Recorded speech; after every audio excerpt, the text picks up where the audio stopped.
ಗೋವಾ ಮಾಜಿ ಶಾಸಕನ ಹತ್ಯೆ ಬೆಳಗಾವಿಯಲ್ಲಿ ಆಗಿದೆ. ಯಾರು ಕೊಲೆ ಮಾಡಿದ್ರು, ಯಾತಕ್ಕೋಸ್ಕರ ಕೊಲೆ ಮಾಡಿದ್ರು, ಹೇಗಾಯ್ತಿದು, ಯಾವ ಕಾರಣಕ್ಕೋಸ್ಕರ ಆಗಿದೆ?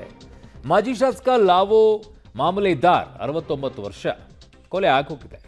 ಆಟೋ ಚಾಲಕನ ಮಾರಣಾಂತಿಕ ಹಲ್ಲೆಯಿಂದ ಈ ಸಾವು ಅಂತಿದ್ದಾರೆ. ಬೆಳಗಾವಿ ನಗರದ ಶ್ರೀನಿವಾಸ್ ಲಾಡ್ಜ್ ಎದುರು ಈ ಘಟನೆ ನಡೆದಿದೆ. ಗೋವಾದ ಪೋಂಡಾ ಕ್ಷೇತ್ರದ ಮಾಜಿ ಶಾಸಕ ಲಾವೋ ಖಡೆ ಬಜಾರ್ ಬಳಿ ಆಟೋಗೆ ಮಾಜಿ ಶಾಸಕ ಕಾರು ಟಚ್ ಆಗತ್ತೆ. ಮಾಜಿ ಶಾಸಕನ ಮೇಲೆ ಆಟೋ ಚಾಲಕ ಮಾರಣಾಂತಿಕವಾಗಿ ಹಲ್ಲೆ ಮಾಡಿದ್ದಾರೆ. ಹಲ್ಲೆ ಪರಿಣಾಮ ಸ್ಥಳದಲ್ಲೇ ಮಾಮಲೆದಾರ್ ಸಾವನ್ನಪ್ಪಿರೋದು. ಆಟೋ ಚಾಲಕನನ್ನ ಈಗ ವಶಕ್ಕೆ ಪಡೆದಿದ್ದಾರೆ ಪೊಲೀಸರು. ಸಣ್ಣ ಜಗಳ ಹೇಗಾಗುತ್ತೆ ಅನ್ನುವಂಥದ್ದನ್ನು ನೋಡಿ. ಆಟೋ ಚಾಲಕನ ಮಾರಣಾಂತಿಕ ಹಲ್ಲೆಯಿಂದ ಈ ಸಾವನ್ನು ಅಪ್ಪಿದ್ದಾರೆ ಅನ್ನುವಂಥ ಮಾಹಿತಿಗೆ ಸ್ಥಳಕ್ಕೆ ಬರ್ತಾ ಇದೆ. ಆಟೋಗೆ ಒಂಚೂರು ಕಾರ್ ಟಚ್ ಆಯಿತು ಅನ್ನೋದಕ್ಕೋಸ್ಕರ ಈ ಹಲ್ಲೆ ಆಗಿದೆ ಅಂತ.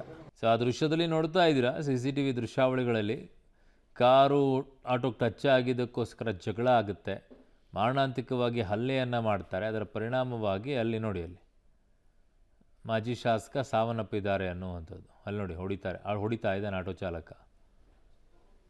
ಮುಂದೇನಾಯಿತು ಅನ್ನುವಂಥದ್ದು ನೋಡಬೇಕು. ಅಷ್ಟಾದಮೇಲೆ ಬಿಡಿಸಿದಾರಾ ಅಥವಾ ಇಲ್ವಾ, ಅಲ್ಲಿ ಅಷ್ಟೇ ಏಟಿಗೆ ಸಾವನ್ನಪ್ಪುವಂಥ ಪರಿಸ್ಥಿತಿ ಆಯಿತಾ?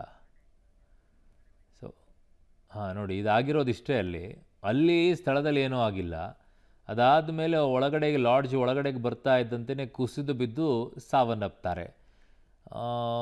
ಬ್ಲಡ್ ಪ್ರೆಷರ್ ತುಂಬ ಹೆವಿ ಆಗೋಗಿರುತ್ತೆ. ಅಲ್ಲಿ ಗಲಾಟೆಯನ್ನು ಮಾಡಬೇಕಾದ್ರೆ ಆ ವಯಸ್ಸು 69 ವಯಸ್ಸು, ಕೂಗಾಡೋದು ಇವೆಲ್ಲ ಮಾಡಿದಾಗ ನಿಮಗೆ ತಡ್ಕೊಳ್ಳುವಂಥ ಶಕ್ತಿ ಇರೋದಿಲ್ಲ.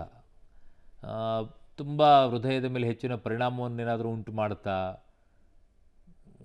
ಸದ್ಯಕ್ಕೆ ಆ ರೀತಿಯಾದಂಥದ್ದು ಈಗ ಮರಣೋತ್ತರ ಪರೀಕ್ಷೆಯಲ್ಲಿ ಗೊತ್ತಾಗಬೇಕು ಏನಾಗಿದೆ ಅಂತ ಹೇಳಿ. ಸಹಜವಾಗಿ ಅದೊಂದಿಷ್ಟು ಇದಿರುತ್ತೆ. ಮಾಜಿ ಶಾಸಕ ಲಾವೋ ಮಾಮಲೆದಾರ್ ಸಾವು ಹಿನ್ನೆಲೆ ಬೆಳಗಾವಿಯತ್ತ ಈಗ ಗೋವಾ CM ಪ್ರಮೋದ್ ಸಾವಂತ್ ಬರ್ತಾ ಇರೋದು. ಬಿಮ್ಸ್ ಆಸ್ಪತ್ರೆಯಲ್ಲಿರುವಂಥದ್ದು ಮಾಜಿ ಶಾಸಕ ಲಾವೋ ಮೃತದೇಹ. ಸಣ್ಣ ಗಲಾಟೆಗಾಗಿರೋದಿದು. ಗೋಮಾಂತಕ ಪಕ್ಷದಿಂದ 2012ರಲ್ಲಿ ಚುನಾಯಿತರಾಗಿದ್ದು ಮಾಜಿ ಶಾಸಕ ಲಾವೋ ಮಾಮಲೆದಾರ್. ಸೊ ಈಗ ಸಣ್ಣದೊಂದು ಗಲಾಟೆಯಿಂದಾಗಿ ಈಗ ಸಾವನ್ನಪ್ಪುವಂಥ ಪರಿಸ್ಥಿತಿ ಆಗಿದೆ. ಅಲ್ಲಿ ಅವರು ಹೊಡೆದಿದ್ದಕ್ಕೇನೆ ಸಾವನ್ನಪ್ಪಿದ್ದಾರೆ ಅನ್ನುವಂಥದ್ದೇನಲ್ಲ. ಜಗಳ ಆಗಿದೆ. ಜಗಳ ಆದ ನಂತರ ಒಳಗಡೆಗೆ ಬಂದಾಗ ಅಲ್ಲಿ ಕುಸಿದು ಬಿದ್ದು ಸಾವನ್ನಪ್ಪಿದ್ದಾರೆ. ಏನು ಕಾರಣ ಆಯಿತು ಕುಸಿದು ಬೀಳೋಕ್ಕೆ ಅನ್ನುವಂಥದ್ದು, ಅವರಿಗೇನಾದರೂ ಹೆಚ್ಚಿನ ರೀತಿಯಾದಂಥ ಅನಾರೋಗ್ಯ ಸಮಸ್ಯೆ ಏನಾದರೂ ಇತ್ತಾ, BP ಶುಗರು ಏನಾದರೂ ಲೋ ಅಲ್ಲಿತ್ತಾ? ಹೈ ಇದ್ದರೆ ಬೇರೆ, ಲೋ ಅಲ್ಲಿದ್ದಾಗ ಏನಾದರೂ ಸಮಸ್ಯೆ ಆಗಿದೆಯಾ, ಹಾರ್ಟ್ ಅಟ್ಯಾಕ್ ಏನಾದರೂ ಆಗಿದೆಯಾ, ನೋಡಬೇಕೇನಾಗಿದೆ.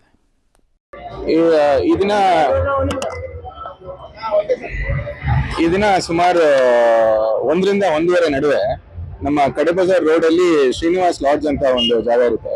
ಆ ಶ್ರೀನಿವಾಸ್ ಲಾಡ್ಜ್ ಅಲ್ಲಿ ಲಾವು ಮಾಮಲೆದಾರ್ ಅಂತ ಹೇಳಿ, ವಯಸ್ಸು ಸುಮಾರು 68 ವಯಸ್ಸು. ಇವರು ಗೋವಾ ರಾಜ್ಯದ ಹೊಂಡಾ ಎಂಬ ಜಾಗದ XMLA ಆಗಿರ್ತಾರೆ. ಇವರು ಇಲ್ಲಿ ಬಂದು ವಾಸ ಆಗಿರ್ತಾರೆ. ಇವರು ವಾಸ ಆಗಿ ಇವತ್ತು ಅವರು ಗಾಡಿ ನಡ್ಸ್ಕೊಂಡ್ ಬರೋ ಸಮಯದಲ್ಲಿ ಅವ್ರಿಗೆ ಮತ್ತೆ ಒಂದು ಆಟೋ ಡ್ರೈವರಿಗೆ ಗಾಡಿ ಟಚ್ ಆಯ್ತು ಅನ್ನೋ ವಿಚಾರಕ್ಕೆ ಒಂದು ಬ್ರೀಫ್ ಆಲ್ಟರ್ಕೇಶನ್ ಆಗುತ್ತೆ. ಆ ಸಮಯದಲ್ಲಿ ಆಟೋ ಡ್ರೈವರು ಇವ್ರಿಗೆ ಆಲ್ಟರ್ಕೇಶನ್ ಆಗೋ ಸಮಯದಲ್ಲಿ ಅವರು ಕಪಾಳಕ್ಕೆ ಏಟ್ನ ಕೊಡ್ತಾರೆ. ಕಪಾಳಕ್ಕೆ ಏಟ್ನ ಕೊಟ್ಟಿದ್ದ ನಂತರ ಇವರು ಅವ್ರ ಲಾಡ್ಜ್ನ ಮೆಟ್ಲನ್ನ ಹತ್ಕೊಂಡು ಮೇಲೆ ಹೋಗ್ತಾ ಇರೋ ಸಂದರ್ಭದಲ್ಲಿ ರಿಸೆಪ್ಷನ್ ಏರಿಯಾದಲ್ಲಿ ಅವರು ಕುಸಿದ್ ಬೀಳ್ತಾರೆ. ಕುಸಿದ್ ಬಿದ್ದ ನಂತರ ಅವರಿಗೆ ನಮ್ಮ ಬೆಳಗಾವಿಯ ಸಿವಿಲ್ ಹಾಸ್ಪಿಟ್ಲಿಗೆ ತಂದು ದಾಖಲು ಮಾಡ್ತಾರೆ.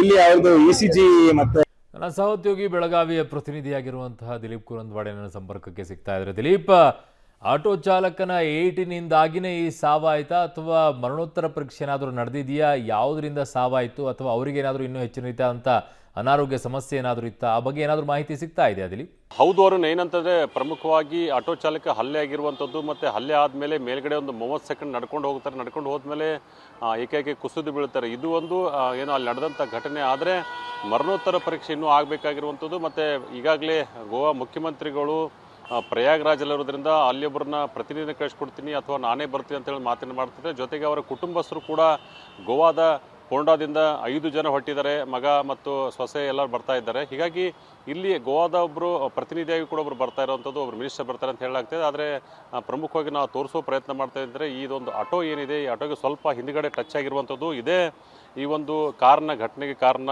ಒಂದಿಷ್ಟು ಸಿಟ್ಟನ್ನು ನಿಯಂತ್ರಣ ಮಾಡಲಿ ಅಂದರೆ ಏನಾಗುತ್ತೆ ಅನ್ನೋದಕ್ಕೆ ಇದೊಂದು ಜೀವಂತ ಉದಾಹರಣೆ ಅಂತಲೇ ಹೇಳ್ಬೋದು. ಈಗ ನಿಖರವಾಗಿ ಯಾವಾಗೆ ಸಾವನ್ನಪ್ಪಿದರೊಂದು ಹೇಳಬೇಕಾಗಿರೋದು ಮರಣೋತ್ತರ ಪರೀಕ್ಷೆ ಆದ ನಂತರ ಅಷ್ಟೇ ತಾವು ನೋಡ್ಬೋದು. ಏನಂತಾರೆ ಇಷ್ಟೊಂದು ಒಂದು ಟಚ್ ಆಗುತ್ತೆ. ಗೋವಾ ಎಕ್ಸ್ ಏನು MLA ಇದ್ದಾರೆ, ಅವರ ಕಾರ್ ಏನಿದೆ, ಇನೋವಾ ಏನಿದೆ, ಟಚ್ ಆದ ತಕ್ಷಣ ಮುಂದ್ಗಡೆ ಬಂದಂಥ ಆಟೋ ಚಾಲಕ ಮುಜಾಹಿದೇನ್ ಸಣದಿದ್ದಾನೆ, ಅವ್ರ ಮೇಲೆ ಹಲ್ಲೆ ಮಾಡ್ತಾನೆ. ಹಲ್ಲೆ ಆದ ನಂತರ ಈ ಥರ ಒಂದಿಷ್ಟು ಘಟನೆಯಾಗಿ ಈಗ ಒಂದಿಷ್ಟು ಒಂದು ಗೋವಾದಿಂದ ಏನು ಜನ ಬರ್ತಾ ಇದ್ದಾರೆ, ಒಂದಿಷ್ಟು ಜನ ಅವರ ಸಂಬಂಧಿಕರು ಮತ್ತು ಇವರು ಮೊದಲೇ ಗೋಮಾಂತಕ ಪಾರ್ಟಿನ ಸ್ಟಾರ್ಟ್ ಮಾಡಿ ಒಂದು MLA ಆಗಿರೋ 2000 MLA MR ಆಗಿರುವಂಥದ್ದು. ಹೀಗಾಗಿ ಒಂದಿಷ್ಟು ದ್ವೇಷಮಯ ವಾತಾವರಣದ ಈಗಾಗಲೇ ಪೊಲೀಸರ ವಶಕ್ಕೆ ಮುಜಾದನ್ನು ತೊಗೊಂಡಿದ್ದಾರೆ. ತಾವು ನೋಡ್ಬೋದು. ಏನಂತಾರೆ ಇಲ್ಲಿ ಏನು ಬೆಳಗಾವಿಯ ಮಾರ್ಕೆಟ್ ಪೊಲೀಸ್ ಠಾಣೆ ಮುಂದೆ ನಾವಿದ್ದೀವಿ. ಈಗಾಗಲೇ ಪೊಲೀಸ್ ತೊಗೊಂಡು ಈಗ ಇಂಟ್ರಾಗೇಷನ್ ಮಾಡ್ತಾ ಇದ್ದಾರೆ. ರೋಹನ್ ಜಗದೀಶ್ ಅವರು ಬಂದಿದ್ದಾರೆ, DCP L&O ಬೆಳಗಾವಿಯ ರೋಹನ್ ಜಗದೀಶ್ ಅವರು. ಅವರನ್ನು ಏನಂತಾರೆ ಇಂಟ್ರಾಗೇಷನ್ ಮಾಡ್ತಾರೆ, ಯಾಕೆ ಆಯಿತು, ಏನು ಹೇಗೆ ಅಂತೇಳಿ. ಮತ್ತು ಇದರ ಹಿಂದ್ಗಡೆ ಇರ್ತಕ್ಕಂಥ ಎಲ್ಲ ವಿಚಾರನೂ ಕೂಡ ತನಿಖೆ ಮಾಡ್ತಾ ಇದ್ದಾರೆ. ಮತ್ತು ಇದೇ ವಿಚಾರವಾಗಿ ಬೆಳಗಾವಿಯ ಏನು MLA ಇದ್ದಾರೆ ಅಭಯ್ ಪಟ್ಲ್ ಅವರು ಕೂಡ ಮಾತಾಡಿದರೆ ಎಲ್ಲೂ ಕೂಡ ಸರಿಯಾಗಿಲ್ಲ, ಆಟೋ ಚಾಲಕರ ವರ್ತನೆ ಸರಿಯಾಗಿಲ್ಲ ಅಂತ ಕೂಡ ಆರೋಪ ಮಾಡಿರುವಂಥದ್ದು. ಅರುಣ್.